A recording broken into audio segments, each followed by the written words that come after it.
Alright guys, today's the day. The last day in Thailand for a little while. I have a few hours to kill before I head out. This place is kind of interesting. Maybe we'll go look for some coffee or something. This hostel is very cool. Bandai or hostel. Is it the same? Bandai and hostel together, right? They're together. Okay. Sure.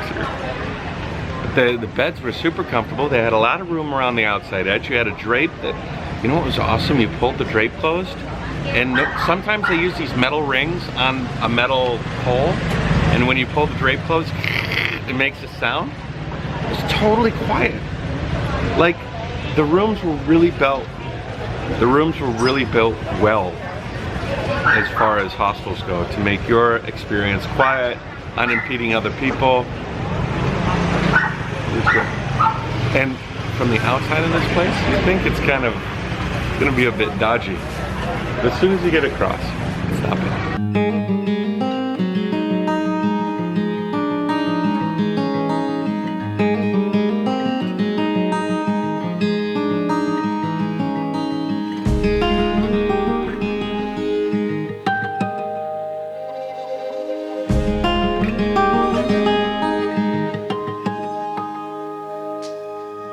Smells in this market go from like really sweet, savory, like breads and oh, it's just great, to like sort of rotting fish, you know, like not rotting, I mean just raw fish, you know, to raw meat, to something that smells like really atrocious. It's just like, oh jeez, oh okay, oh no, oh that's good, oh no.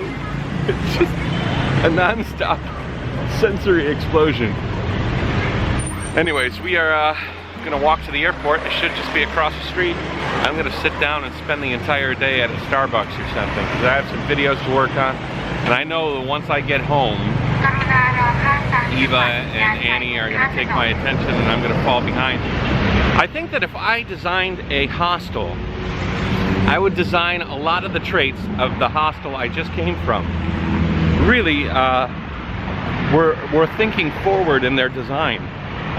The doors that entered the dorm areas were extremely quiet. They used really good hinges or rails to make sure that if you were exiting the dorm room in the middle of the night, you weren't going to make a lot of noise. The beds, and like I said, the curtains were extremely quiet too, that privatized your bed area. They gave you like 6 USB outlets at every bunk with like 2 power outlets, more than enough to charge all your shit and power your computer or whatever. Then the mattress that you laid on was big enough for you, but it was much smaller than the footprint of your bed. So you had like a huge space at the foot of the bed, and you had a good space on the left side of your bed that was protected by your body, so it wasn't like you had to put anything on the outside, you know, where somebody might be able to reach in and grab it. Really nice.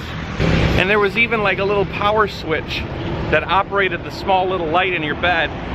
So if you were like, you couldn't reach it, you could keep the power control right next to you, like a wireless little on-off switch.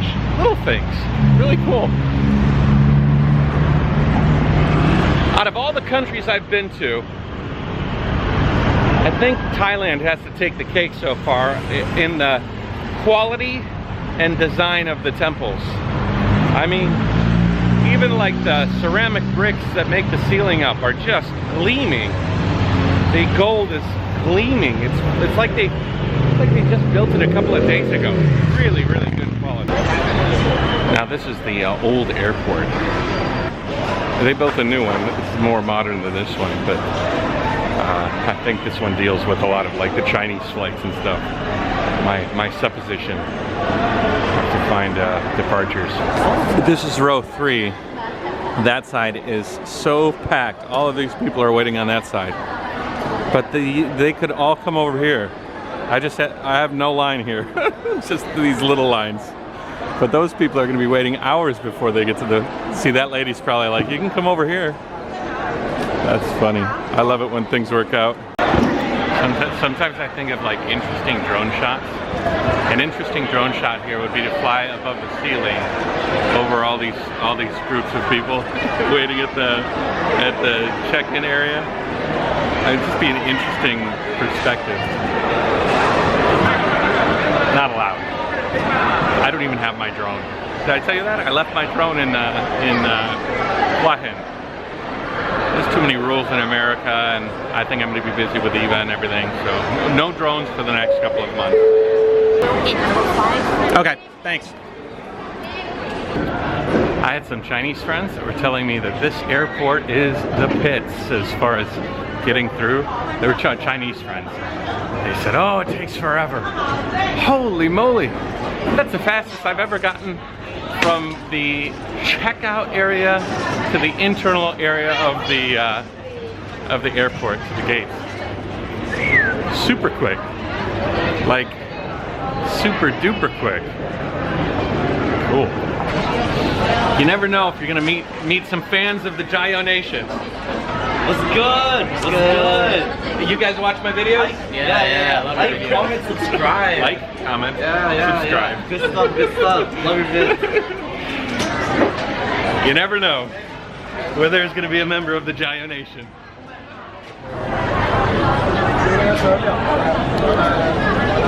Chaos. I think all these flights are going to China. This is a funny coffee shop. Are we white? I don't know. Are you white? Sounds like a personal question. Those kids in that previous clip I saw at the fast food place, they were part of a whole family from Canada that watches my videos. They apparently saw me walking through from the security check, and the dad approached me and was like, "Are you Matt? Are you Matt? Jayoe Matt?" We sat down, had a couple of beers, chit-chatted. It was very, very cool. Very cool. Jayoe Nation.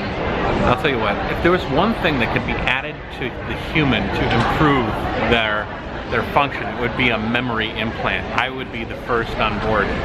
Not a day goes by that I don't have a moment where I have just an extreme amount of anxiety and worry because of something I forgot or think I forgot. I have 2 passports now, so this is my new passport, and you guys know I got a new one in Hanoi. But my old one has my Chinese visa in it, and for just a couple of seconds I thought I lost my old passport. And I was rooting through my bag, going through all the scenarios, thinking about where I've been, what's the impact of losing my passport. It's just, I felt like my whole world was coming down for about 10 seconds until I saw my passport. I saw where I put it like half hour ago, and then I ridiculed myself. If I didn't have to go through that on a daily basis, I might extend my life by another 10 years. Honestly, I think I've lost 10 years worth of anxiety and stress for stuff I shouldn't have worried about in the first place.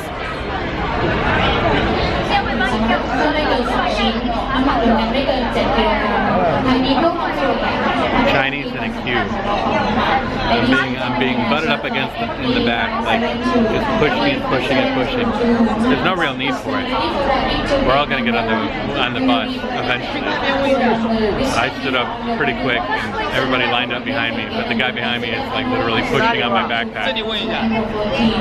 And we're not moving anywhere. He's just pushing on my backpack.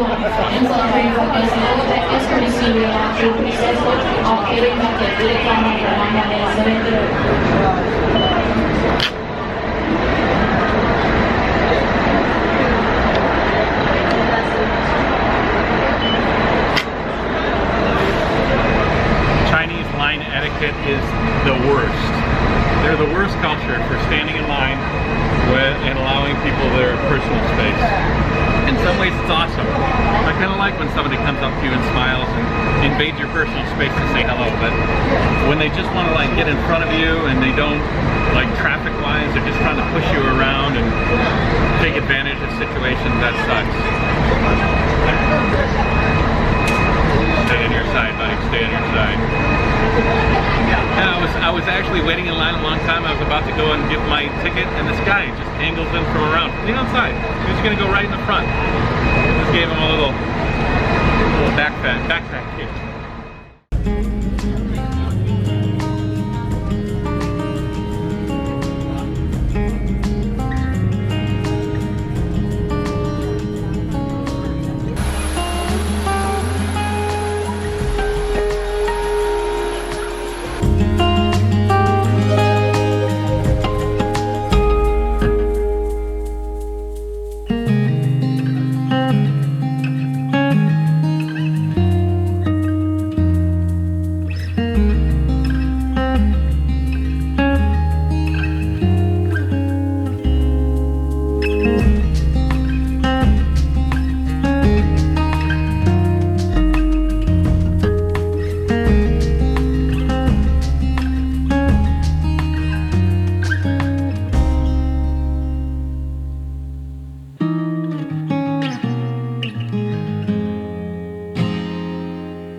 I'm getting really comfortable at this or if it's getting faster and faster, but I went from plane to outside so fast. My flight should have arrived at 6:10 and it's 6:19 and I'm already out through customs and everything. I should do a video about how to maximize your speed on getting out of an international flight in China. Some tips and tricks. All right, I'm waiting for Annie. We're gonna get out of here and I'll catch you later. Eva's not with Annie right now. I'll see Eva a little bit later. There's some family things going on. Maybe I'll tell you later. Stressful stuff. What's going on? You got a nice look. You got a laminate flooring. You got a bed. I didn't even think you'd be alive. Surprised. Wawa and Grandma always live forever. Live forever. I will take a shower. Okay. All right, Eva is with sister, Annie's sister, and they're coming home right now. So let's see Stinker Dinker, see her reaction. I brought her some chocolate, so she should be happy. Chocolate elephants from Thailand. So while I wait for Eva and then to come up the elevators, let me kind of fill you in. Turns out Dad, Annie's father, has had throat cancer. If you remember back when I was in, like before Taiwan, when I was in Japan, we were going through some issues with that. It turns out that it's come back, possibly. We're not sure how bad, and we're not sure what type of solution is needed, but we have to investigate a number of different things. So tomorrow we're going to go to Shanghai, and most of the family is going to Shanghai right now with her dad, and then me and Eva and Annie are going to go up there tomorrow and drive. We're trying to figure out exactly how bad it is and what the solution is and how that impacts the trip to America. It already has changed some factors, but either way, I'll still go, Annie will still go, Eva will still go, Dada and Xiao will go, but Annie's sister and my brother-in-law probably will not, most likely. They're gonna stay here and take care of Dad for the time we're in the States. All right, they're coming up. I think that's them. First, second, third. Hey! Hi, Matt. Hello. How's it going? Good. Come here, come here, come here. I love you. How are you? 居然 steady 回来了。 6 chicken wings? Six. Holy moly! Are you you're a chicken wing eater. Give him a kiss. Mwah. We just finished our... Yeah, your graduation. Congratulations on your graduations. So tell me, you want Daddy to keep this or take away? Take away. Really? Yeah, You want Daddy to keep this or take away? take away. Take away? You want Daddy to keep this or take away? Now. Okay. She says she wants me to cut all my hair. You want Daddy cut this? Yeah, Yeah. Cut this? yeah. Cut this? Now. Cut it. Cut this? Okay. Is it nice to have Daddy back?